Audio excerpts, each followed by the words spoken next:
am sick and tired of playing around with kids. I'm here to get it on with the big boys.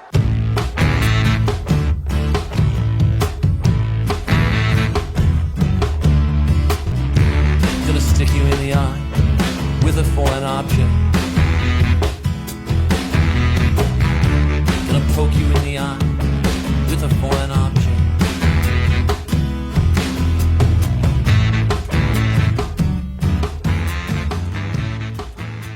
Hello, everybody, and welcome to the Blue Thunder Pod.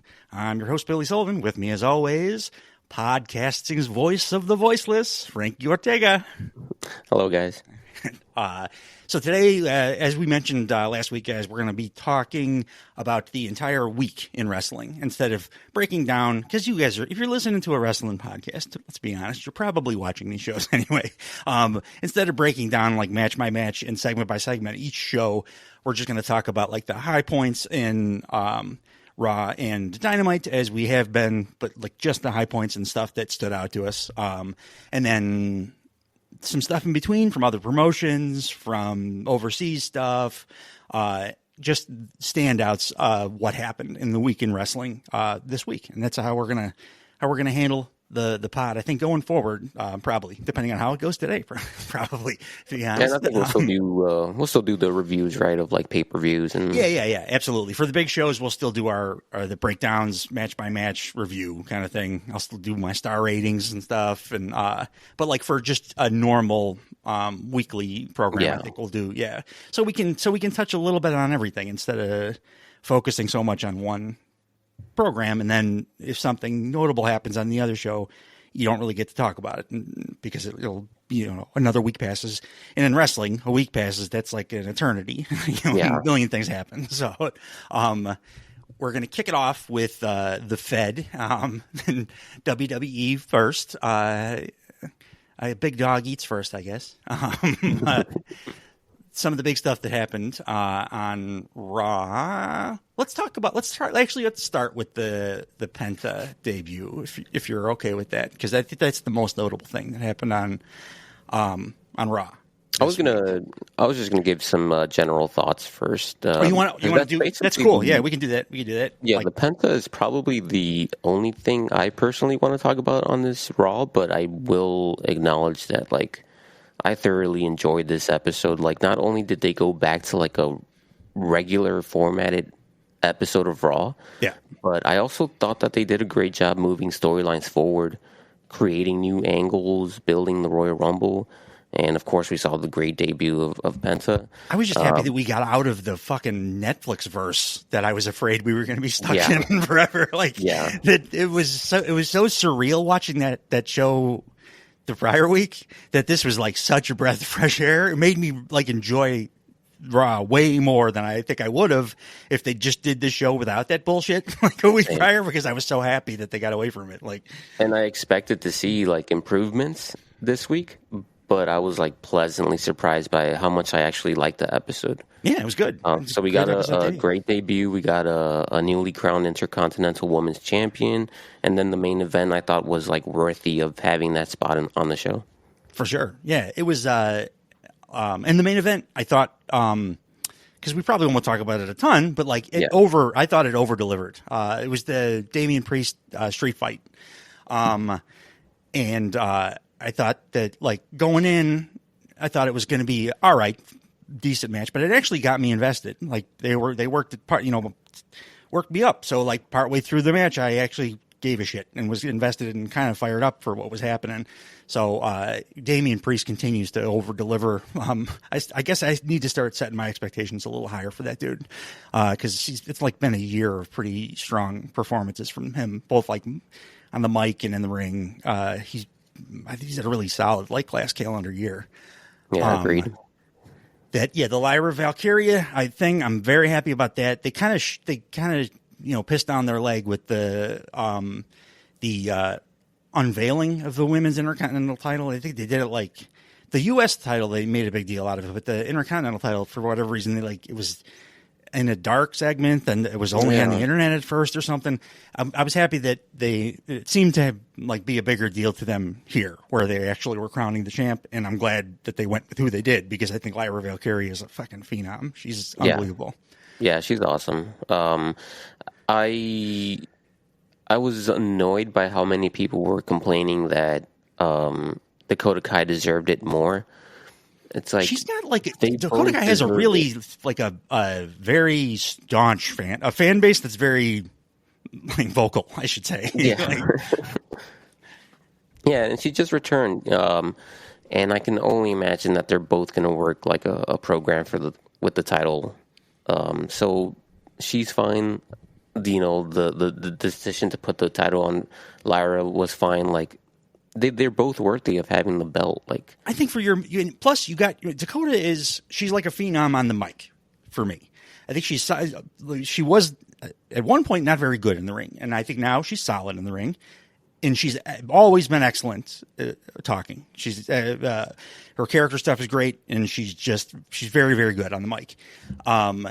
And I think Lyra is a phenom in the ring, and she's okay on the mic, but she's very young, so you don't expect her to be great on the mic. But your other women's mid-card champ is somebody who is very, very good on the mic and pretty good in the ring. So, like, I think it's a good thing to kick it off when you have two women's mid-card titles being introduced. One is more of a character, and the other is more of a, like, in-ring phenom. And I hope that they kind of make those, like, make one the workhorse title and make the other the sports entertainment title. It's kind of cool. It gives you a lot of variety. I think that that's a good way to start the belts off. Because, Chelsea Green, I love her, and she's good in the ring. She's better than Dakota, I think. But but she's more of a character. That's what she brings to the table. She's one of the best in the whole company at that. Much like her husband, who we saw yesterday, House of Glory, shout out, which we'll be talking about a little bit later. What did you think of the? Well, I have an idea because you said the excellent Penta debut. But what did you think of the Penta debut? I personally couldn't have asked for a better debut. I love that we didn't get a 2-minute one-sided match. We got to see a great competitive match between the two, and I think that's what left a huge impression to both fans that weren't familiar with Penta, and to his regular fans. Because to me, it's far more effective to let new talent go out there and put on a great and complete match. This will let fans anticipate their future matches that much more, because I don't think, and no one wants to waste their time seeing squash matches for the next 3 weeks or so. Yeah, no, I did think that they gave Gable a little bit more than I would have personally if I was. But it didn't like ruin it by any stretch. I thought it was. I agree. It was an excellent debut. It was as good a debut for Penta as I could possibly expect for a WWE Penta. Like, what we know going in that he's not going to be allowed to do all of the stuff that he generally does, just because that's their style. They don't. He's not going to be doing a ton of different, like, variations of a package pile driver, like that kind of stuff, just because they don't do that on WWE TV. But they did allow him to do a lot more than I expected. Even the Made in Japan, which, like, I thought they were going to cut that from his moveset. I thought they were going to change his name too. So I was happy just that they called him Penta. I'm like, I'm still the Vince stuff still sticks with me, and like. I automatically think anybody that goes into the WWE they're going to be forced to change their name into something that they don't own, and so that the Fed can own it. I was super happy just that he was Penta, and he was able to do basically his presentation was exactly the same as it was in AEW, except like now with WWE has like the best lighting in the world, so it looks more like prettier because the WWE has got that glossy sheen to it. So it's cool to see like a different version. I wish he could have brought his music over because I didn't like the theme, but I don't like WWE themes. I think they're all kind of bad outside of the very few. So like I didn't love that, but like he was able to be himself, and I was super happy to see that he was able to just be Penta, and that's what he did. He worked the Penta match, and he behaved like Penta, and he got to cut a long promo after too, in Spanish, which I was like, fucking A. I was very surprised by that. They almost never let you. I mean, like outside of those, the few, what's his face, Japanese guy. I'm a big fan. I can't think of his name now. The Prince. do, do, do, Oh, do, okay. do. Yeah. Shinsuke. They let him cut a few of those like pre-tapes in Japanese last year, but they had like Subtitles. was subtitled and stuff. So like the Fed almost never lets anybody cut a promo in their native tongue if it's not English. And Yeah. it's cool seeing Penta get to do like half the promo in Spanish because I think he's awesome when he's cutting this promo in Spanish. I thought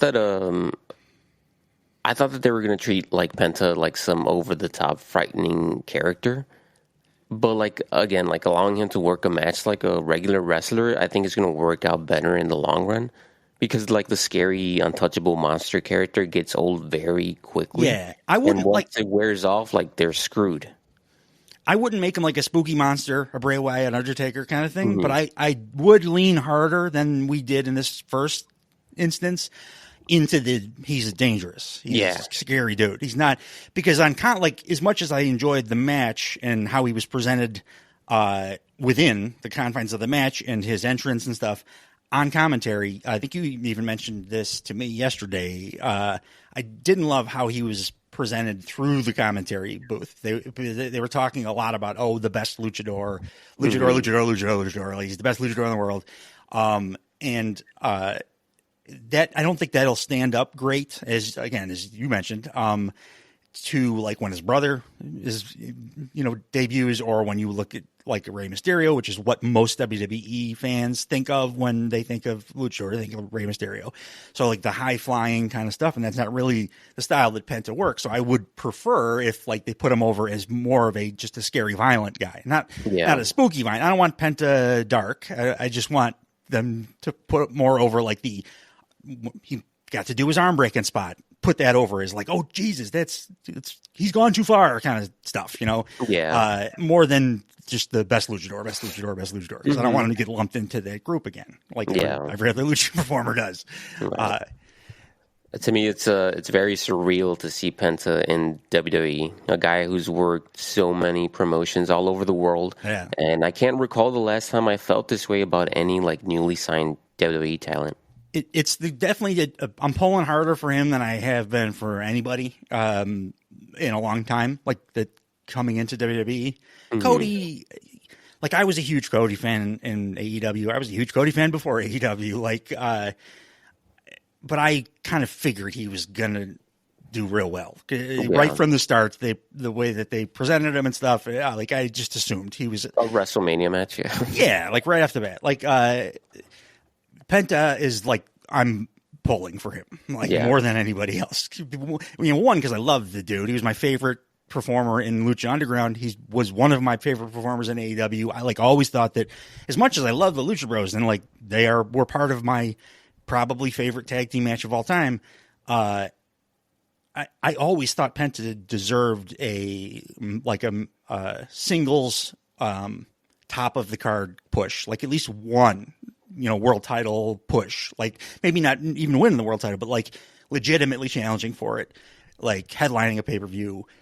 I think he was definitely over enough to do it. And like the style he worked and stuff was definitely on that level. Like that could main event the AEW pay-per-view. I would have liked to have seen him get that kind of push there. Yeah. I'm not going to hold out hope that he's going to get a main event push in WWE because they don't do it with like luchadors. They like Ray is the closest, and he's like the one and only, and that's because he's Rey Mysterio, like legend, so I'll just be happy as long as they let Penta continue to be himself, be his own character, not just another dude in the mask. Let him actually be himself, which I think we had some signs that that's what they're going to do here. Like I said, I didn't love the commentary on it, but everything else, the way that he was able to be himself, people were immediately, the dirt sheets were like bitching that, people in back were mad because he went over, and I'm like, it was the most interesting thing on the show. So like, I'm happy that it went kind of long or whatever. Yeah. Like, so, and even if it was true, like I was so happy to see him have some mic time after the match. I was shocked too when he grabbed the mic. I'm like, oh my God, they're going to let him cut a promo too. Like, he got a promo, like just showing that he's like a regular wrestler who's just happy to, and excited to have the opportunity to be there. Yeah. And like, as a proud Mexican myself, like I was happy to see him like cut a promo in Spanish, and then when he's speaking in English, have that thick accent. Like, that's and everything that he was saying, like, it was very moving for me. Oh, yeah. Representation matters. And for me, selfishly, like, I like when he cuts promos in Spanish, not because of representation, because I'm white as a sheet. I think I like seeing him cut promos in Spanish because he's better at cutting promos when he's speaking Spanish. And it just comes across that he's better at it. Like, even if I don't understand everything he's saying, it just, he's better at it. It comes across better, like, more legit. People aren't dumb. Like, you know when someone's speaking from the heart, even if you don't understand what they're saying. Yeah. And he was solid in English here too, which, you know, it's been a challenge for him in the past, but it is for anybody. It's like, it's not super fluent in any language. You know, the expectation's not there to be able to convey emotion as well as trying to speak a language that you're not like super fluent in. But it was actually pretty solid here, even in English. But then when he busts out the Spanish, he's himself. And I thought that the way that he carries himself was like everything that they probably want from him in the WWE, because I feel like he belongs there too. He looks like he's super happy to be there and like super in the moment. Yeah. And, like the stuff I heard that they were complaining about, or the people reported or whatever, the reasons that they wanted to leave AEW, I understand it. I think it's correct. And if they're going to be like showcased here, I'm happy for him, and they should be happy. Like, he should be happy. I wish that they would let Ray fucking just join him now. Like, I don't like that AEW, if it's true, who knows? Like, I'm basing this on, again, dirt sheets and that stuff, half that stuff, you don't know if it's true or not, but like the injury time stuff, I hope it's not true. And if it is, I would implore Tony Khan and AEW, just let the guy go perform elsewhere. It's fine. It's not gonna hurt your business. Like, let him. And then somebody pointed out that, like, if it is true, like, Tony thinks that he's doing the right thing by slowing down this, like, you know, massive, like, moment with the Lucha Bros. But if anything, he's just kind of like prolonging the hype. Yeah. I actually had an amazing debut, and now they're going to get two amazing debuts probably. Yeah, for sure. It's going to be two big moments instead of just one. Yeah. But I do like that Penta got to debut solo, because again, I have a very soft spot in my heart for Penta. I wanted him to get that singles push so bad for so long, and he never did. So I'm happy to see him get to be like his own thing, because he really is his own. Like, he's a very specific character, and you don't get to see that a lot on Western or on American TV with luchador performers. Like, you just don't. And he's one of the people that like has broken through in every promotion he's been in. He's been a very like defined character, and so I was happy to see him get like some solo time. I just hope that they don't like hold Ray out for forever, just because I love watching that dude wrestle. Like, he's for my money probably the best at what like most Americans would think of as a luchador style. I think Ray Phoenix is probably the best going right now. Yeah. So that will be a blast. And like the tag division always needs help. And those guys are an incredible tag team too. AEW could fucking use them right now. Because they have like 2-3 tag teams of note right now, and 2 of them are going to be feuding for the belt next week. So, not really much else to say about Raw this week for me either. We got Jey Uso's challenging Gunther. for the world title. I will say Gunther came after. I want to say that Gunther came off better this week too. Like everything was better this week than last week. But like, I was worried again about Gunther because he was presented in that first Netflix Raw like foreign guy heel, and like he had never been presented that way before, and it felt like that for that one Raw, and I was like, oh shit, don't do that to this guy. And it feels like that was already just a 1 week like. It feels like a fever dream or something that week of television. Yeah. It was supposed to just be for the corporate sponsors, and that they accidentally put it out for everybody, or or something. It was weird.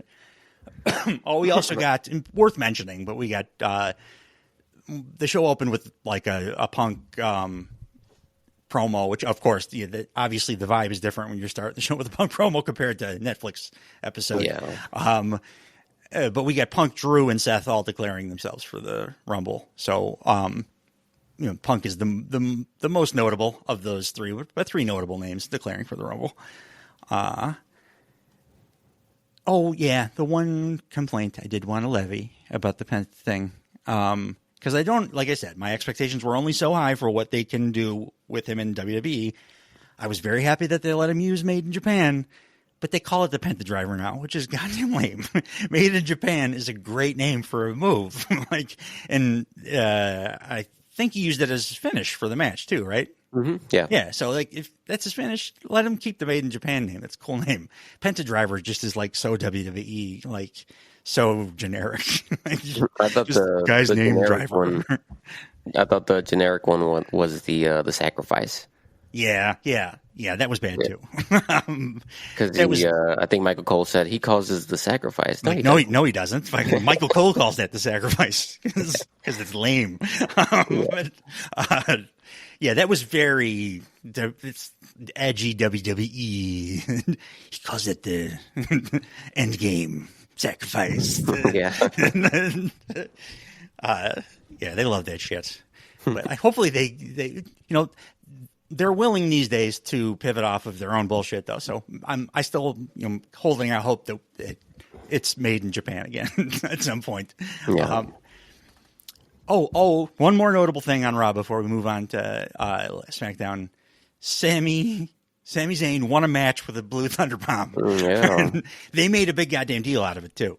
They on commentary, they were like, "Oh, he actually won with the Blue Thunder Bomb. That's only happened one other time," and I think it was one other time in history. And particularly considering the name of this podcast, I figured I got to mention it. Sammy wins with it.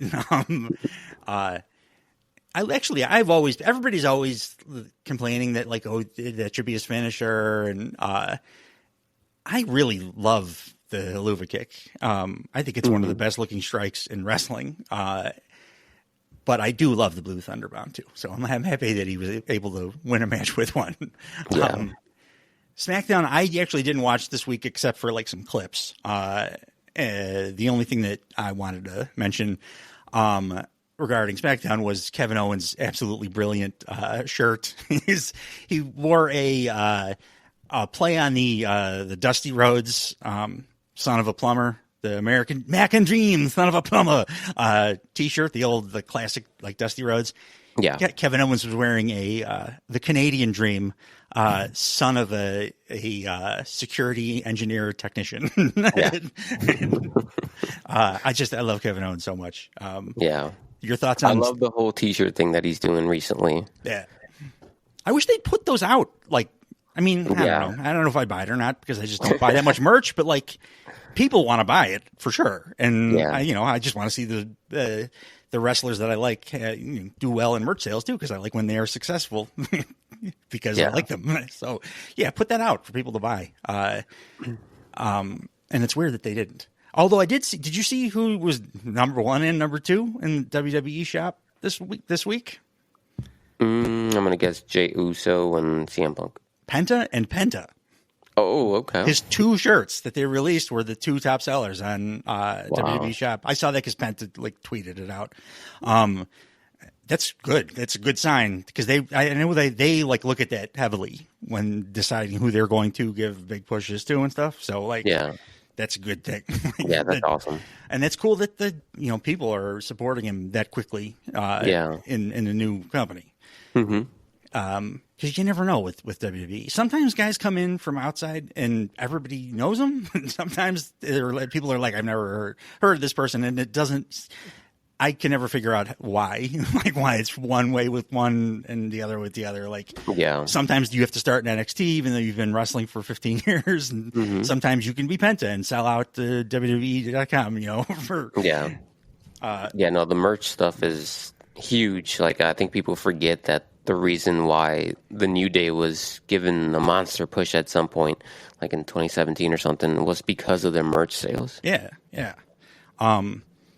Speaking of people that have gotten tag teams that have done well with merch, what happened to Angelo Dawkins and that tag team? They were it seemed like they were on a big trajectory. I haven't seen them in 2 months. One of them must be injured because they fell off the face of the earth. Yeah, you're right. It's got to be injury because it's so disappeared. They were all over TV and then they just out of nowhere, nothing. Do you got anything else for SmackDown you want to talk about? I also thought that the the matchup between Kevin Owens and Ray was pretty cool, considering how Kevin Owens, how openly he's been about saying that Ray's the GOAT in wrestling. Yeah. I'm not sure if they've ever done a program, but I don't think they have. And he kind of put that over too as he was cutting his walking to the ring promo. I did watch that too. I forgot. He was putting over I have never faced the great Rey Mysterio with this little French Canadian accent. I actually thought that this could have been a more long-term program. Yeah, I would. Maybe it will be. Maybe it will be in the future. I wouldn't mind seeing if Babyface Ray challenge a champ heel Kevin Owens. I really just want that champion heel Kevin Owens thing to happen. Yeah, I'm ready for that it. Would be awesome. And I'm ready for Cody to be chasing again too. I was ready pretty quick for that, but make the Kevin Owens thing happen, and then his first program could be Babyface Ray. Yeah, I'd be down for that. I know Kevin Owens would be down for that. Like you said, he's talked Ray up for a long time. Mm-hmm. Anything else? SmackDown? I didn't watch anything else on SmackDown. The show also kind of revolved around the women's championship, and I like that Tiffany Stratton went over clean. That's good. Who'd she beat? Bailey. Oh, okay. Yeah, so just a clean win, just solid, strong ending. And then I also wanted to point out the arena. The arena in San Diego. It was definitely an older arena, right? It did look cool. The limited stuff I saw, it looked different. It didn't have all the LED screens surrounding it. It didn't even have the big blue lights on the crowd. Canvas was different too, wasn't it? They went with dark for. I thought it was just going to be a Raw thing, but they've been doing that the blue canvas for a few weeks now. Oh, okay. I didn't. I guess I didn't realize it or recognize it until this week. Probably because Raw went to the dark, like old NXT style, almost black. Yeah. Canvas, and then when this whole the show looked different to me, definitely because of the arena, but for some reason the show was a sold out show, and for some reason they had big portions of the crowd dimmed, which I thought was cool. It was a refreshing thing to see, considering how over the top the production is these days. It didn't stand out. Like I said, I only watched a little bit of it, but it didn't stand out to the point where I made a note of it. But now that you mention it in my memory, I'm it did have a different vibe. It had a different look to it, and not just the canvas. I wonder if that's a thing. If it is the arena, just like you're saying, if it's just the arena. And that's why it looked the way that it did, or if they're going for a different vibe because of the kind of rebranding with Netflix, Raw being on Netflix. Maybe they want to coincide that with an overall change of look because Raw looks different too, Yeah. But I like the way it looked from what I saw. I wonder. Yeah. I still want. I know I'm never going to get it, but I still want the brand split to go away. I want to be able to watch. I just don't watch SmackDown every week, and I want to see Kevin Owens every week. Like I want those. I want those. The potential for every one of those feuds too that could happen if you have the entire roster together to be there, like to always be the threat of that happening, because it makes things more interesting, I think. But I don't think that's ever going to happen. And they do it for certain people, like they'll have Roman on Raw sometimes, Solo. The top guys. They do it for everybody. Cody shows up, on Raw. I wonder if they'll do. You think they'll do it more now because of the Netflix thing? I think so. Yeah, I think probably so too. And it's probably a good thing. I mean, it probably makes me a hypocrite, because I've said in the past, if you're going to have them split, then have them split. Don't ever do the crossover, or just do all crossover. And I really just want all crossover. But even if it's just like a little bit more, it's probably a good thing. It's such a good thing to see stars on TV. What I don't understand is when, like, with no explanation, they say that we're moving so-and-so to SmackDown. Yeah. Why? Yeah. They do not understand a lot of the sports terminology that they use, because they use, like, the transfer portal like they have in college football, but like that's a specific fucking thing that has a bunch of rules and when you can do it, and like don't use that if you don't know what it means, because they say it to mean like we're just going to put somebody on the other TV show, like and it doesn't. Just don't use the phrase then. Like also don't use the phrase undisputed champion when you have two champions. The point of that is, make it make sense. If you're going to do it, at least make it make sense. Battle in the Valley happened this week, or about a week ago. I didn't watch the entire show, but I did watch the two matches that we discussed a little bit yesterday. What did you think of that show in general? And is there some stuff that you want to talk about from Battle in the Valley? Yeah, I thought that this was a solid show, but overall, not a very stacked card, unlike previous years. I think last year we had Okada versus Ospreay, and then this year we have Junior's main eventing the. And as much as it was as irritating as he is, and as much as he has not run with the ball that was handed to him when he had the opportunity, it was a big deal with Jack Perry last year too. I'm sorry, that was Windy City. I'm sorry, that was Windy City. Mm-hmm. And that I have that on the mind because there's a lot of tie-ins from the Windy City stuff with this show. But it still had I thought the show still had a couple matches that I was really looking forward to, with a handful of wrestlers that I'm always anticipating. And currently there is no other wrestler that I anticipate more than Gabe Kidd. Yeah.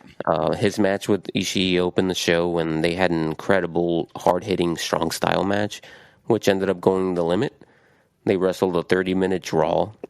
I was very surprised by this, given that Gabe Kidd just came off of a star-making performance. I figured Gabe Kidd would go over, and it was surprising. I mean, he's going over right at the next when we see him, Windy City. I for sure thought that he would. Yeah, they would follow up that performance with a string of wins. But also, I like this too. Like, there's no need to rush his push, especially so early into the year. I like them just in a program together. These two, I just like them together. I like 4 3/4 for me for this. I don't think I've enjoyed like an Ishii match this much in a while. Yeah, it's I have not like by a long margin. I actually didn't think that Ishii still had this in him. And I was very pleasantly surprised. I mean, I like him still. I like modern day Ishii very much, but I didn't think that he had this Ishii. I thought was kind of dead and gone. And we were on to a different version of him.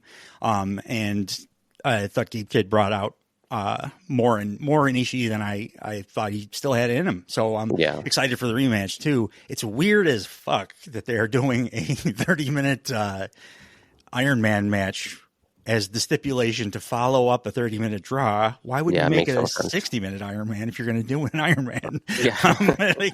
They just went to a draw.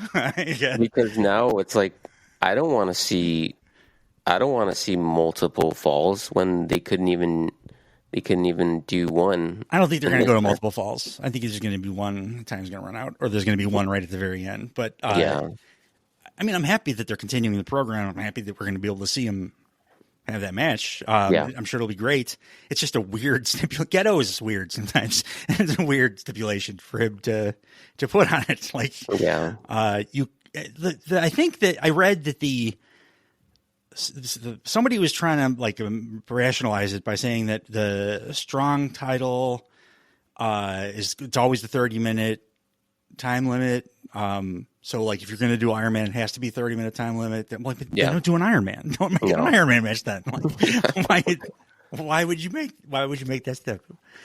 And then obviously, like, we had Zack Sabre Jr. defeat Echiseto in another like incredible match. 5 stars for but I me think on it that should have one. been it should have been for the title, and it should have been the main event. Yeah, agree. Hard agree. I mean, 5 stars. 5 stars. Every time it's the third now, and it's three 5-star matches. Like, I mean, I've seen him wrestle 3 matches. Maybe they've had more elsewhere, but Yeah. I've seen him wrestle 3 matches in 3 different promotions now, and it's 3 5-star matches. So, Yeah. like, what else are you gonna say? And this trilogy has been. It almost seems like a complete story. Like the first match was in Mexico, second in the UK, and then this one in the middle. It absolutely in has middle to. ground. Yeah, So why not make it a title match? Yeah. Unless they do want to make it a title match in like New Japan's native, there where the promotion is native too. If they want to do it in a Japan show, I would understand that.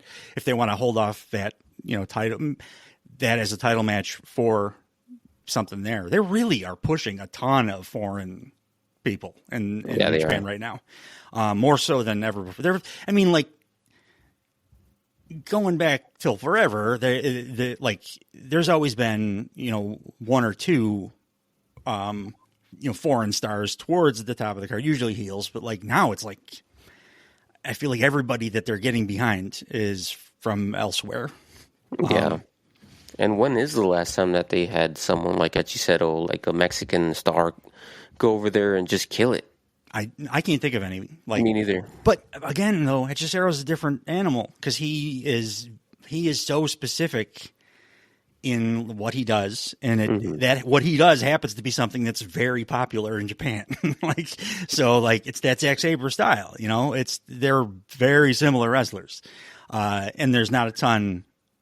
Well, there's no other luchadors that wrestle like Hechicero does. So I think that probably is why he's been the breakthrough guy over there too, like popularity wise. I mean, I think he's the best luchador working, but he's also like very specifically like probably the second best technical wrestler, I think, behind the guy that he's facing in these matches. Like, currently working, like Danielson would be there if I considered him currently working, even though he's not fully retired. He's not really like currently working. So I would say these two are the 2 best technical wrestlers probably working, right? I mean, I can't think anybody else that's close. Yeah, I agree. And then we saw Konosuke Takeshita challenge Hiroshi Tanahashi at Windy City Riot, which I assume will headline the show. Yeah. How was the I didn't watch the Takeshita match on Battle in the Valley. Yeah, it was fine. It was Kushida he's impressive in the ring, but sometimes it's just it doesn't make for a good match. Like, Kushida's Kushida. It's doing the same thing over and over. Yeah. That's why I wasn't like super, as much as I love Takeshita, I was not like I searched out and made it a point to watch the other 2 matches. The Takeshita match, I was like, it's Kushida. I know what's going to happen. And he's going to win too. Yeah, exactly. Anything else from Battle in the Valley or from New Japan or from upcoming a very exciting looking card that we have, Windy City Riot? Yeah, no, I just want to say, like, it was more than anything, like, it made me excited for Windy City Riot. Yeah, me too. It felt like almost like a promo for Windy City Riot. Yeah. And I guarantee you that it's going to be a better show too, because not only they've only announced 2 matches so far, and that I bet you has already sold a bunch of tickets. Oh yeah. And then the crowd in Chicago is going to be way better than what they got here. For sure. I mean, I think it was in San Jose. It's always California, right? It's the Valley. Yeah. And there just aren't. It's Chicago. Come on, we're the best, the best wrestling crowds, best sports crowds too. Whatever. Yeah. Get stuck in Philly. And speaking of Chicago shows, God damn it, you beat me to it. I was about to do. Speaking of Chicago crowds, Frankie and I attended a HOG. It was House of Glory. That's the name of the promotion, right? It's Amazing Red's promotion, the one that he founded and currently co-runs. We saw a HOG show yesterday in Chicago. On the north side of Chicago, and I will point out that Billy was wearing a socks jacket. I was wearing a socks jacket and a hoodie, and a South Side hoodie. I wasn't the only White Sox attire person there either. I mean, it's wrestling crowds. You get Southsiders. You're gonna. And I thought that this show was absolutely amazing. Not just for like an indie show, and it was at a really small little venue. Bingo hall style size venue, and they big names, and then they even the not big names knocked it out of the park. This could have been like an AEW pay-per-view. And I would have been like, that's a pretty solid AEW pay-per-view. And it's an indie show that, there's a few hundred people there. It was awesome. And the crowd was incredible too. Yeah. I wanted to shout out that, Charles Mason, a guy I've never heard of. I went and followed up and checked him out, his stuff afterwards. It looks like he's primarily a GCW guy. Yeah. And he works a lot of death matches and stuff. He didn't work a death match here. It was, he was facing off with Amazing Red, and they had probably the best match of the night. I mean, it's up for debate, I would say, but there's a couple other matches that would have a claim to it, but it was I thought the best match of the night. And he was that Charles Mason was incredible. He's just such a great slimy character that he portrays, and he stays in it the entire time, and his moves and everything he does ties into that character. And I'm definitely going to follow that dude, going forward. And then a guy that you already were a fan of going in to the show that you mentioned as he was coming out, Joe Alonzo. It was Joe Alonzo, right? Yep. I was not familiar with him, but you pointed out as a local Chicago guy, he is kind of a big deal here on the independent scene, and that dude crushed it too. He's just a great MJF, style heel. He cut a promo to open the show, and then had the opener match, which was kind of a banger against a guy named Pumi Turbo Nakuda, who I'd never heard of, but you hadn't either. And you're more familiar generally with the independent scene. And wider ranging, wrestlers, just modern wrestlers than I am in general. And you had never heard of that guy either, because we found out afterwards it was his second match ever in his pro wrestling career, which is absolutely astounding. Because the guy, it was an excellent match. Not just the moves, but the way that it was laid out and the way that he worked it too. He's like a smaller guy. Turns out he was an MMA, like a flyweight MMA fighter in a couple of pretty decent sized promotions. And this really was his, cause we didn't believe it when they said it afterwards. It really was his second ever match. And a guy worked like an absolute veteran pro. He's going to be a big deal, I think. Maybe even if not on a major TV thing or whatever, because he's a smaller dude, he's going to be a big deal in indies at the very least. Because he that dude has all of it. He even character wise, it wasn't a ton character stuff, but he worked the match with a character. He was portraying somebody, which is more than you could say for most rookies, let alone a second match, for Christ's sake. We got to see the rare treat and the reason that I wanted to go to the show, really, we got to see Ricky Starks perform. He had a match with Mike Santana, who he should just be Santana, but Mike Santana for the HOG Heavyweight Championship. Santana is the reigning, defending heavyweight champion of the world. And they had a fucking banger too. And Ricky, I guess, had not worked a match at all for anybody in a real long time. They mentioned it in a promo that a very heartfelt and nice promo that Santana cut after the match. It went to kind of a schmaz finish, but it didn't matter because they killed it, and they both cut promos that were pretty excellent, I thought, after to close the show out, and it was a great way to close the show. What was the other match that was awesome? There was one other great one, and then there was the tag, which I thought was very good too. The second to last match was Matt Cardona. Oh, he yeah, was supposed Cardona. to face Zila Fatu. My favorite moment of the night, and I freaking forgot. Yeah, absolutely. Yeah, Zila Fatu was out with like a. Did they say it was like a stomach issue or something? Or no, I think Matt Cardona like jokingly said like Cardona made a joke about it. So Cardona came out first. It was supposed to be Zila Fatu versus Matt Cardona. Cardona comes out and cuts his like usual "fuck Chicago" or whatever local town he's in promo. I'm a heel promo, and then tied into that, he says that Zila Fatu's got a bellyache, so he couldn't make his date or whatever. And sorry, you guys aren't going to you're not getting a Zila Fatu match tonight. So I wish they would have told me earlier. I could have gotten the fuck out of this shithole, 40 minutes ago or whatever. And then music hits. I wish I would have known this performer's music prior. Yeah. I didn't know it was any music because my pop was staved off until he actually came through the curtain. But then when he came through the curtain, the place exploded.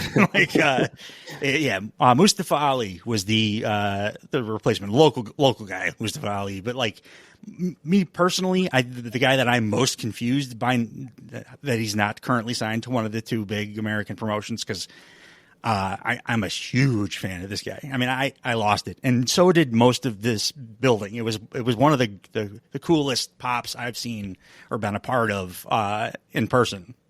Personally, I don't think I've ever had like a great surprise like that at a live event before, and like the roof blew off this place. It was a small crowd, but boy, they went nuts for Mustafa. Yeah, and now that I think about it, it was like the perfect match to make because Matt Cardona calls himself the indie god. Yeah. And then we have Mustafa Ali, who this year got like the indie wrestler of the year. Yeah, the actual like workhorse indie wrestler of the year. Like, but I will say Matt Cardona is an indie workhorse. Yeah, he is. Yes, he is. And like the other thing I did want to mention too, just because for anybody, I like something I noticed that, and for anybody that's listening, I wanted to hear Matt Cardona, the way he comported himself, because we saw a little bit of the backstage stuff, and the way he was around other wrestlers that were maybe not as well known or very, very indie or new, and also the way that he was around fans. He just was great. He was a cool dude. Like, I was happy to see him behaving the way that he was. And yeah, he is a workhorse as well. But I was very pleasantly surprised that he wasn't like I'm above it or anything like that. He was just really cool. Yeah. Mustafa fucking bumped his ass off for Cardona in this match too. He did a spot where he got thrown into the turnbuckle, but he took it like off his face, off the middle turnbuckle, and I don't even know. We were like 10 feet from it, and I have no idea how he didn't injure himself doing it. It was so awesome looking. Yeah, it was just a great show. So if you guys have not in the past, check out House of Glory Wrestling. You can find them on Fight or Triller now, right? Yeah, Triller TV. And then they're coming back to Chicago in May, but they're generally a New York promotion, as Mike Santana and many others on the card liked to mention several times. They're very New York, New York centric. And seeing Santana too reminded me how much I enjoy that guy's work. It also reminded me how much I miss Eddie Kingston because of that heavy ass Brooklyn accent. But yeah, great show. So check out check out House of Glory if you guys have not. I know I will be, checking their stuff out in the future. I definitely made a fan yesterday. Yeah, we can move on to AEW. Dynamite this week. What were your general thoughts as far as like the show, just review of the show? Solid episode with a few highs and hardly any lows. I'd say the lowest point of the show came at the very end. The main event was pretty much a letdown for me just because it was just too predictable. I still think that there's a lack of women's wrestling on Dynamite, and that's a huge problem. But other than that, I really enjoyed the episode. I love the pace of the show, very little wasted time. And the venue was awesome. I can't stress enough how important it is for AEW to book these types of venues just because it elevates the energy and the overall feel of the show. I want to disagree with you on something because it makes it more interesting to people listening. But like, I agree with you on literally every point. Like, I think that's exactly the review that I would have given this show. It was a solid show, elevated because of the crowd and because of the venue. And the only thing that I was let down by it was two things. Main event, Powerhouse. I thought Powerhouse looked great in the match, but like, I didn't like the ending of it. I didn't like the aftermath where they have FTR and Edge Cope do a save run in, but they waited way too long. So like, the heels went after the Death Riders went after Hobbs real hard and like messed his leg up and were beating him down for a very long time before the baby faces came out, which makes them look bad and dumb. And also they advertised the 12-man or whatever that Hobbs was going to be joining rated FTR to face off against the Death Riders on Collision. They advertised that before the end of the main event, so you fucking we already knew what was going to happen in the main event, but like, you really knew what was going to happen in the main event, but they're already advertising the multi-man follow-up before the main. Like, why would you do that? It was dumb. Everything else about the show I liked, except for the amount of time that they gave to the women's casino gauntlet. Like, I liked it. I enjoyed the match. I thought there were really good moments, especially from like Willow and surprise, yeah, like Willow and Stat had big good moments in this match, and I like the way that Toni Storm won. Everybody kind of figured she was going to win, but I enjoyed the way that they had her win as the plucky rookie, and the character that she's continuing to just knock it out of the park with there. Mm-hmm. But it only went 7 minutes or something. Like, and again, it's the only women's match on the card. So like, for a change, I was like excited that, okay, so they have to give the women some legitimate amount of time at least because it's a casino gauntlet. But then the match itself went half the time that all of the men's casino gauntlets have gone. Like, somebody debuted too, and that was weird to do during a casino gauntlet because she looked great. I forget her name, but she looked great. And like coming out, I liked her entrance and everything, but it made the vibe weird because she wanted to do her like presentation. She's introducing herself on TV. You're going to want to do your full presentation, especially like the character that this performer is portraying. It is kind of like a grandiose presentation. So she does like a slow walk down to the ring and stuff, but it's a casino gauntlet. So it's a weird place to do that. Cause there's a match going on. Like, and then she's doing her like grandiose. That party coming out and doing the, come out and save Matt Hardy. Yeah. You're supposed to try to come out and win as fast as you can because it could end at any time. It's weird for her to do her like, I like the entrance itself. I'm also like blanking out on the name. Yeah. I should. She's kind of a big deal on the indies, but yeah, I can't remember her name, but she looked good. She looked pretty solid. Yeah, it looked like they're going to give a shit too. Like they have put some money and thought and stuff behind her, like entrance or attire.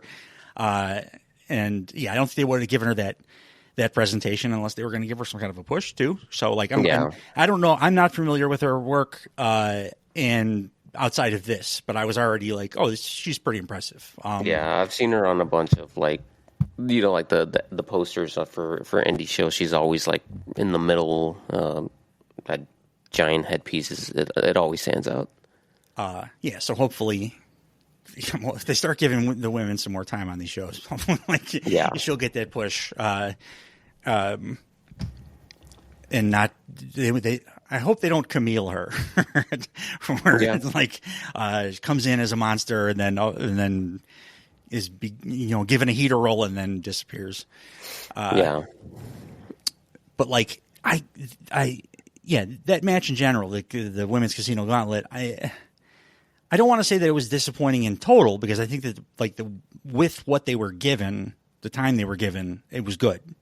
It was just disappointing that they were not given more time, because I would have liked to have seen more performers. I would have liked to have seen Queen Nominata come out and do a bunch of stuff. It would have been cool to see I don't know. They probably don't want to debut her that in that way, but I would have liked to have seen I'm blanking on her name, the Ring of Honor champ, Athena. I would have liked to have seen Athena. Like that's a way that you can have a Ring of Honor person, involved here, and it works. Yeah. And this was really it was the names that have already been getting a lot of TV time. Well, a lot for the women. A lot of TV time. The top of the women's card were like the focus here, which is fine. But I would have liked, because it's a Casino Gauntlet, I was excited to see a bunch of different performers and stuff, and it was kind of shortchanged. And then they're pulling the trigger too fast on Toni Storm versus Mariah. Yeah, well, as we discussed a little bit, I will say if Toni goes over, they definitely are pulling the trigger too fast. Yeah. If she loses, which I don't know if they're going to do though, because it's her hometown, or home country, but if she loses and they continue the program from there, in the way that I have laid out that I want them to, then I think it's okay to have the match and have her lose kind of quickly if they do that. But if she goes over, they're pulling the trigger way too fast on this, because particularly after she cut another brilliant promo on, I'll just talk about it now, on Collision. In character, it was the best work she's done, I think, so far, as far as this part of this character that she's playing. It was awesome, an awesome promo in ring with Tony Schiavone, live promo, and it got me very hyped for this story to continue, because the character work she's doing is just insane. And I should mention Mariah May absolutely crushed it on commentary. She was on commentary during the casino match. Yeah, she was funny. She's incredible. It's wild how I mentioned it to you yesterday, how similar Toni Storm and Mariah May are as performers, just because what they happen to be great at is the same. It's all the same stuff. Even in ring, they're both very specifically good at hard hitting, striking kind of stuff. And then they're both incredible when they're on commentary. They're both incredible at portraying a over-the-top character. They're both awesome when they're on podcasts and doing off-the-cuff stuff, quick-witted kind of stuff. It's just they're so similar as performers. It makes it adds a level to the story, because they're supposed to mirror each other, in story too. Yeah. I was very happy to see Samoa Joe return on Dynamite this week. It's just always a welcome return, and it makes Hook immediately more interesting. He's just not that super interesting to me personally when on his own, and the work he was doing with Samoa Joe, that older brother or uncle nephew kind of relationship they had going was fun and funny until Joe had to go film all his shit. So now that he's back, I wouldn't mind seeing them put the trios titles on those three. If for sure they're gonna keep the fucking trios titles around, that would make it interesting, because I like those three as a trio. They're fun. Yeah, well, like you said, Samoa Joe does a great job. Kind of I wouldn't even say he's filling in for Taz, but he essentially is. Yeah, he's playing Taz's role. Yeah. He's dead. Taz can't go because his body after all those years of wrestling. So Samoa Joe is pseudo Taz in this story, and it's fun. Anytime that they did Link hook with Taz, it was great. Yeah. And now anytime we saw a hook with Samoa Joe, it was great. Yeah. So yeah, I'm also super excited to have that back. They even kind of like acknowledged it here, right? Because they had like Taz stand up. Oh, I can't watch this no more. Yeah. And then he stands up and starts to take the headphones off, and that's when Joe music hits, and he comes out and beats everybody's ass. Samoa Joe is incredible.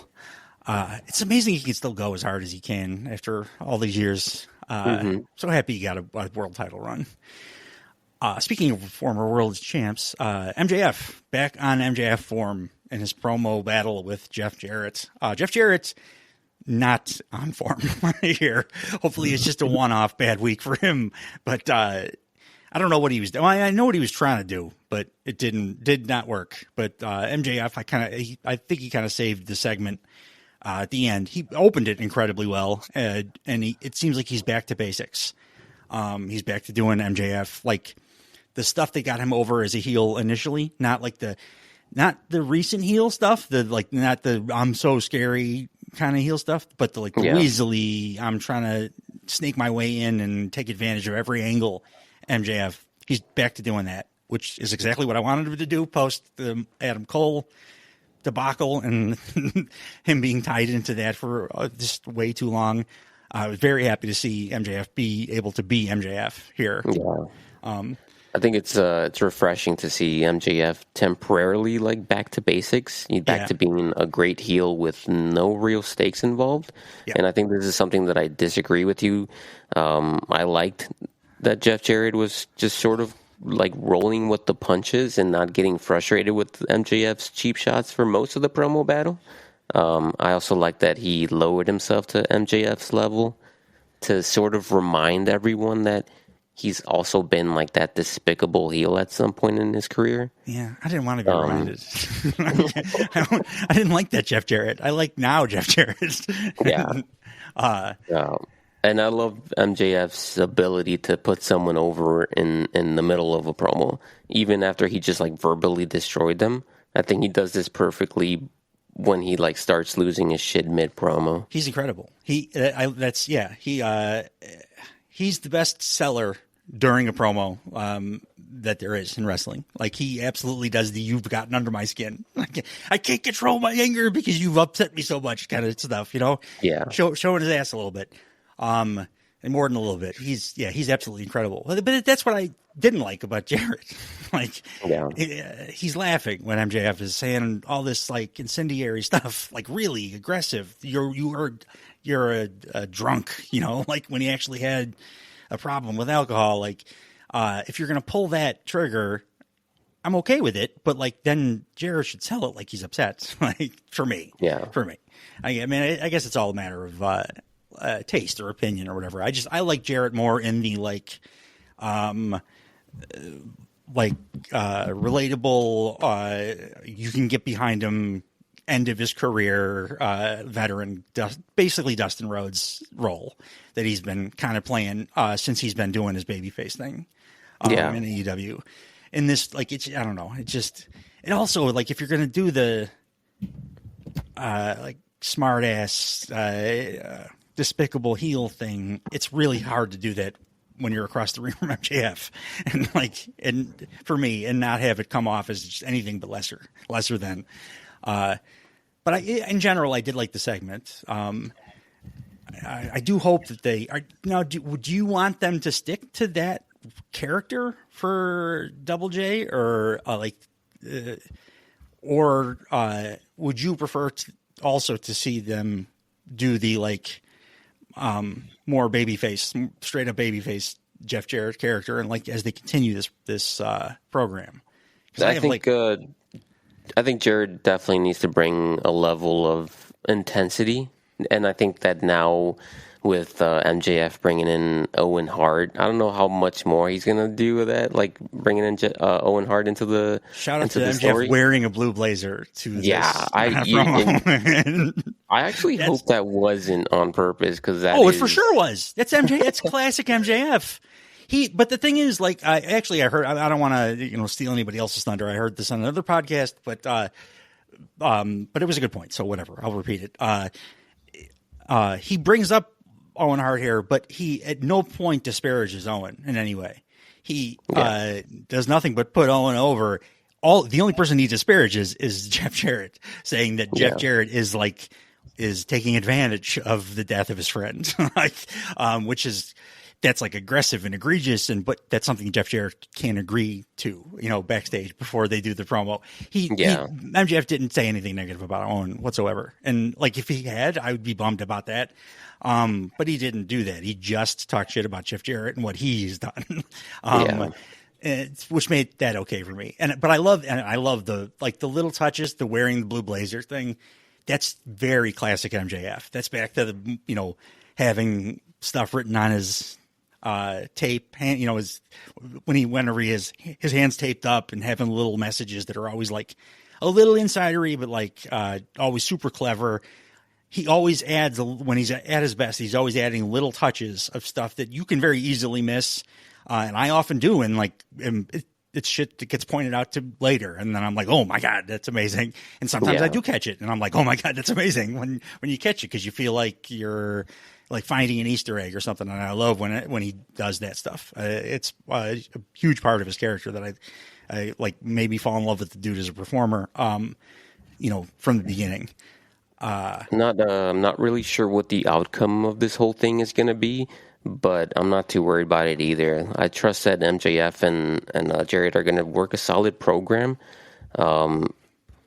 because they're both great at what they do, like one more than the other. Yeah. but I still think that they work pretty well together. They for sure do. And that's also a sign that outside of the main event, basically, AEW is going real strong right now. Because when they're going strong, I don't worry about what the outcome's going to be. I trust that it's going to be something good or solid, or lead to something good down the line. And I'm kind of in that place with them right now, with everything except for the Death Rider stuff.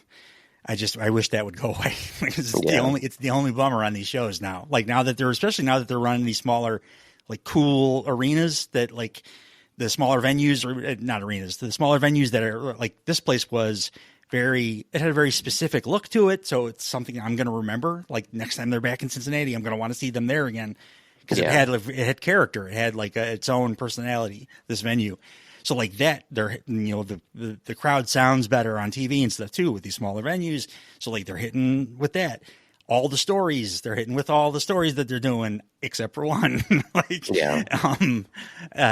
It was two complaints for the last few months.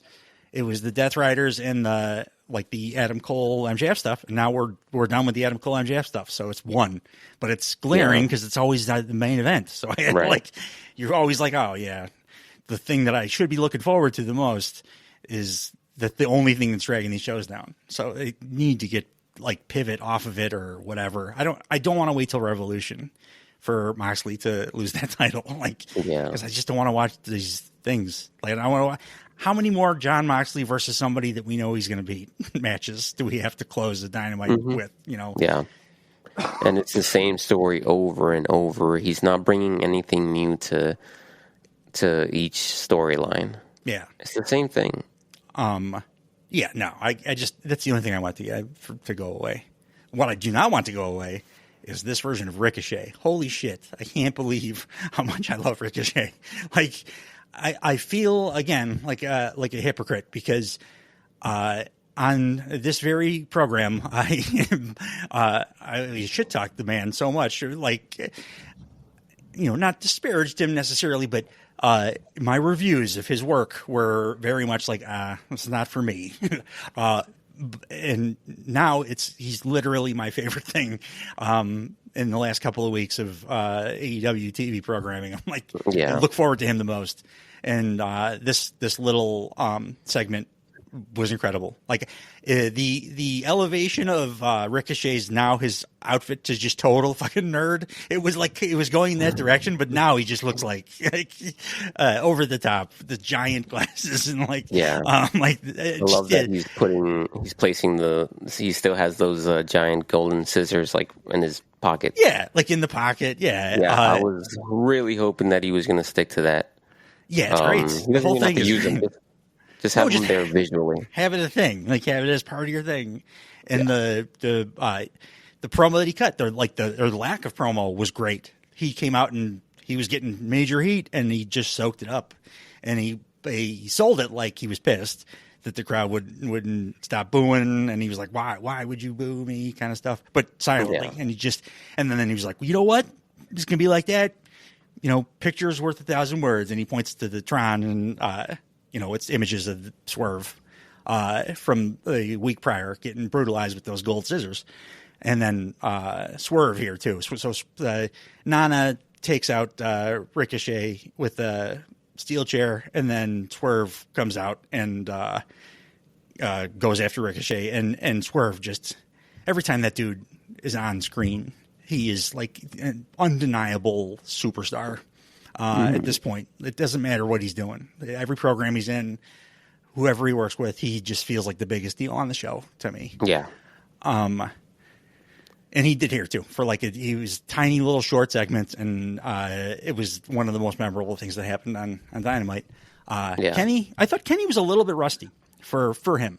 It was an excellent match against Brian Cage to open the show.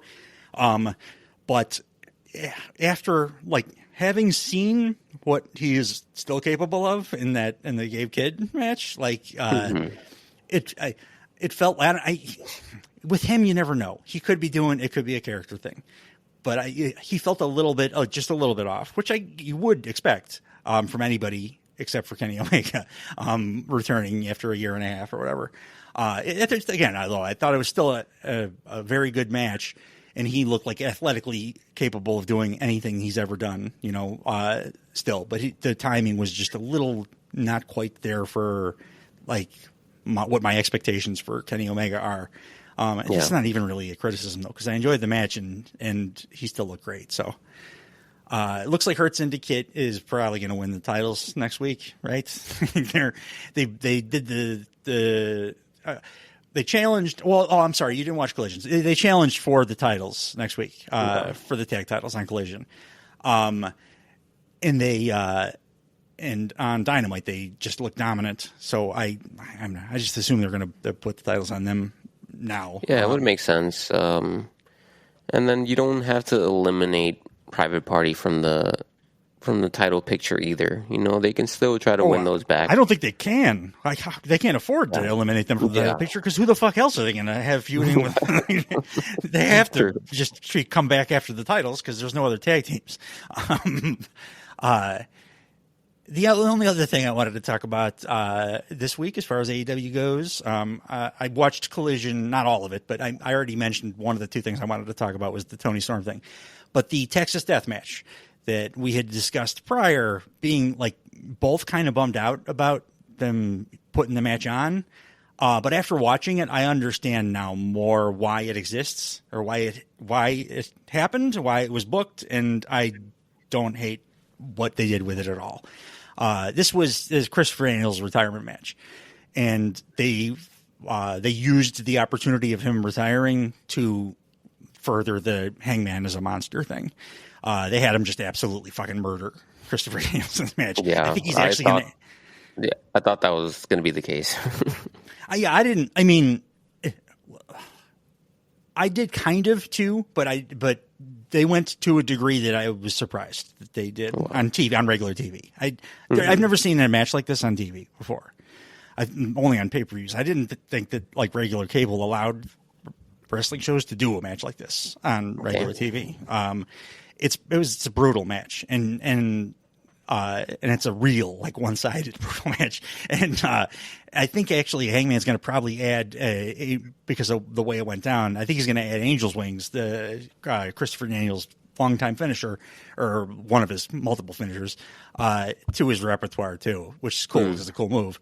But yeah, it's brutal. It's worth watching. I was like, it was a toss-up whether I was even going to watch it, because I'm like, it's a Texas Death, but it's on regular TV. They're not going to go that hard. It just seems like a waste of time for Hangman. But after watching it, it was like, oh no, he came out looking better than he did going in even. So it worked. For me, it worked for Hangman too, in furthering his character.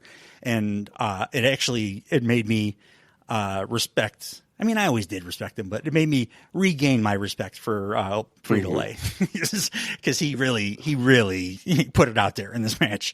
Wow. Also, the best buckshot lariat, I think, of Hangman's career in this match, or maybe the best buckshot lariat I've ever seen, because Daniels very clearly said, just lay it in as hard as you can because this is my last match. So everything was like with full force, and it was pretty amazing. Yeah. So yeah, like even that, like as far as AEW goes, that was a thing that I had a criticism of going into this week, but after watching it, I was like, okay, no, I liked the way that you resolved that, and they're moving on from it now because Daniels is like probably off TV completely, which I'm not unhappy about either because I didn't like that character that he was portraying. So that's not a terrible way to get him off TV too. So like, yeah, positive on all ends.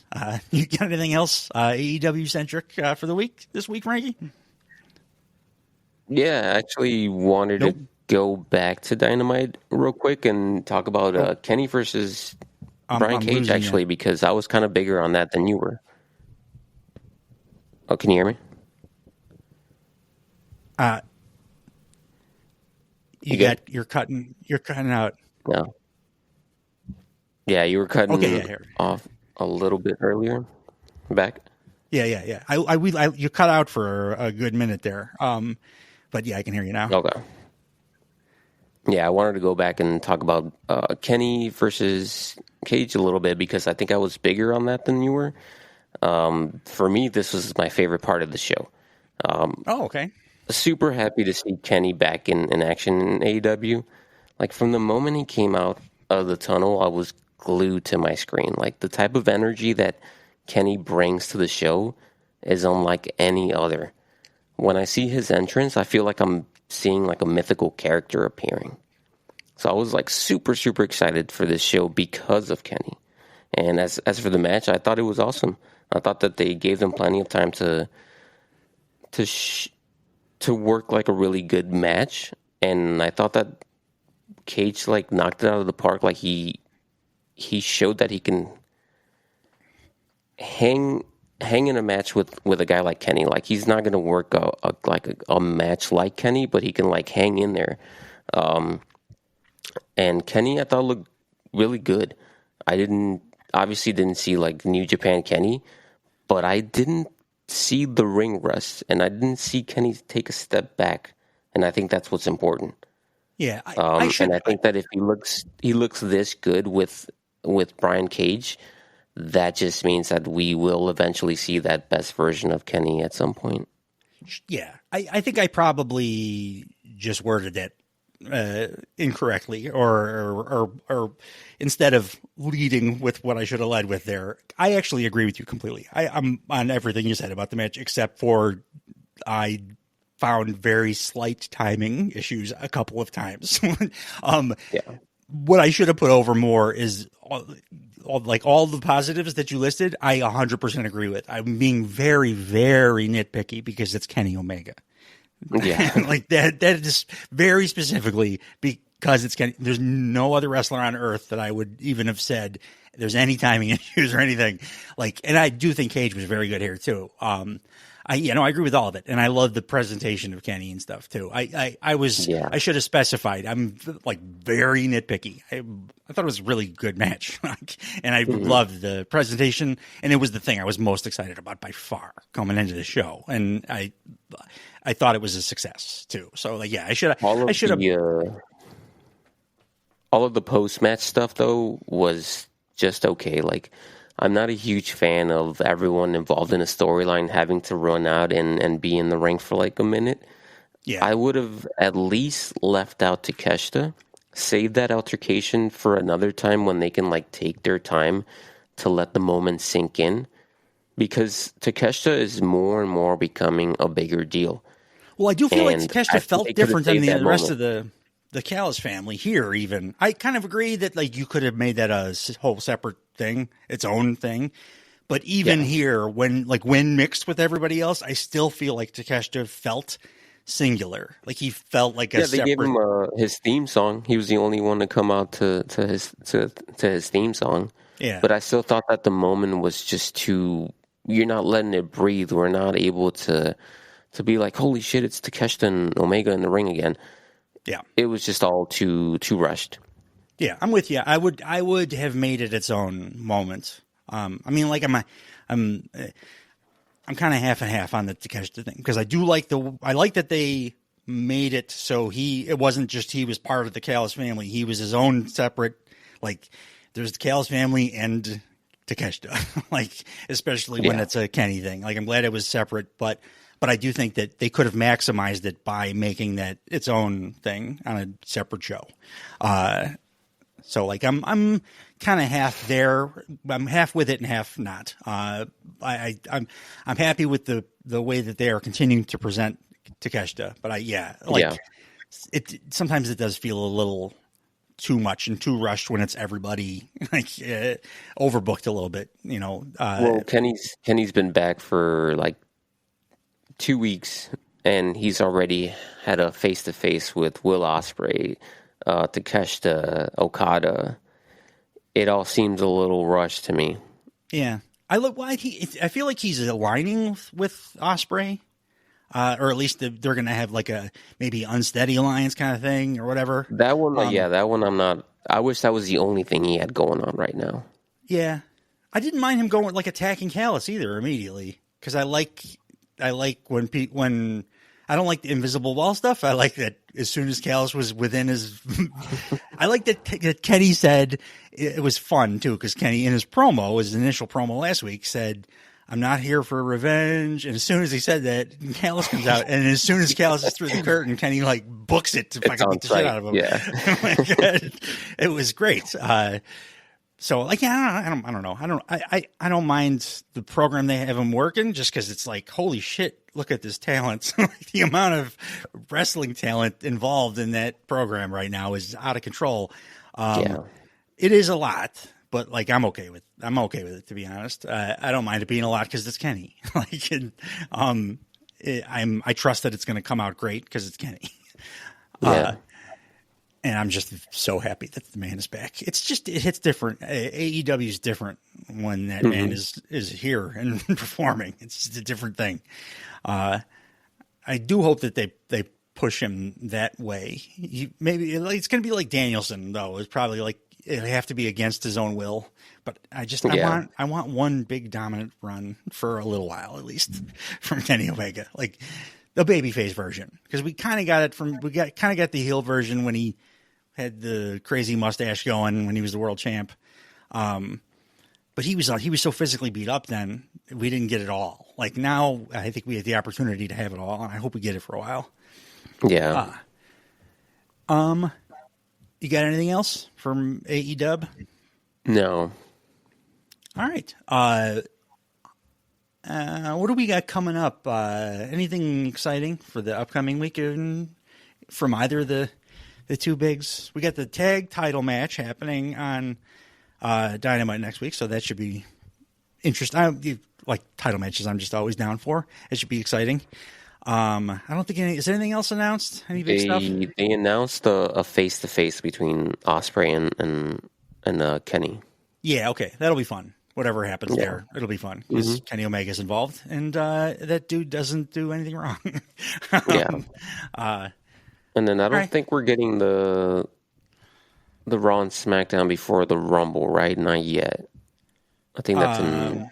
It's 2. Yeah, 2 weeks. we're not go home there yet. Okay. I mean, it's shaping. The Rumble's pretty much shaping up now, like card wise.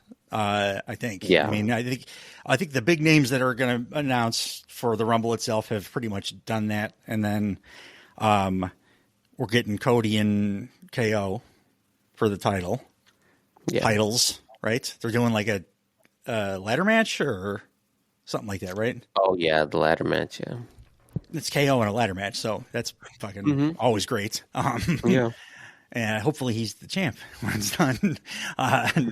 Probably won't be, but yeah, that's exciting. Yeah, and any time, like, even if it's not the go home show, like leading into a big four, it's fun. It's fun, especially like the last couple of years WWE programming, they do a good job with the lead-ins. The few shows leading into the big four pay-per-views are always fun. So yeah, that's something to look forward to too for the coming week. I think we got Genesis, TNA Genesis. Oh yeah. TNA. The main event is Joe Hendry versus Nick Nemeth. And I'm assuming that whoever wins that match will be in the Rumble. Leaning more towards Hendry, but I can also see Nick Nemeth making a return.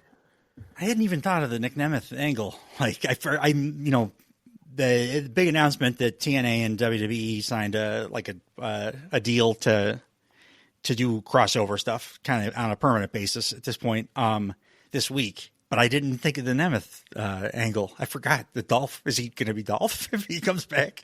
I don't think so. Like, if he's in the Rumble, are they going to call? I mean, he was Dolph Ziggler for 15 years or something. Like, yeah, that'd be crazy if he comes back and they're like, he's Nick Nemeth now on WWE TV. Yeah, that's interesting. No, I think they would have to respect the name just because it would be such a screw you to TNA to completely ignore their wrestlers' names. Yeah, I mean, do you put that past them? I don't think that they respect TNA that much. But I still think that I'm not saying I don't. I'm saying I don't think they do. Yeah. Sorry? I still think it's going to be Joe Hendry to enter the Rumble just because everyone thought that he was going to be in the Rumble last year. Yeah. So You're you want the pop. You want the Joe Hendry pop for the Rumble too. It's one of the few that you can like surprise kind of things you can get right now. So yeah. We should have asked Ricky Starks if he was going to be in the Rumble. Oh yeah, you know what? I should mention that because you said it, and I don't think we said it specifically on this show, but it's worth a mention. Ricky Starks cut that big promo at the end of the indie show, the House of Glory show that we saw, and he was very respectful towards AEW. Didn't say anything negative about Tony Khan. The dude is clearly in a position that is uncomfortable for him, and Santana kind of like alluded to it, and it's very clear that like he's not super happy, and he shouldn't be. But he was just very gracious. He was respectful. He didn't say anything negative about his employers or anything like that, or the people he's worked with. He obviously is frustrated, and that came through in the promo that he cut. But he did it in such a classy way that it is worth mentioning, I think. He's playing his cards like a true professional. Like during a time when the cool thing is to be edgy and to take shots and to be controversial. Didn't sense that at all. It was just it was fantastic in my opinion. It was just an outstanding performance, like top to bottom. And it's got to be hard not to want to like if you're frustrated to the level that I'm sure he is. It's got to be hard when you have a live microphone in your hands, especially in front of a smaller crowd that's probably not necessarily. I don't know that he would get in any trouble or anything if he had said something, and he didn't, just because he was behaving like a class act and still was able to cut like a pretty badass emotional promo too. Without doing that shit. So yeah, I figure worth a mention. I think that's all I got for the week. Got anything else? No. All right. Well, thanks for joining us, guys, as always. And as always, we hope that you continue to join us because we want to keep doing this. And boy, oh boy, do we love pro wrestling. Thanks, guys. Bye. Bye, guys. He's simply ravishing. Ow!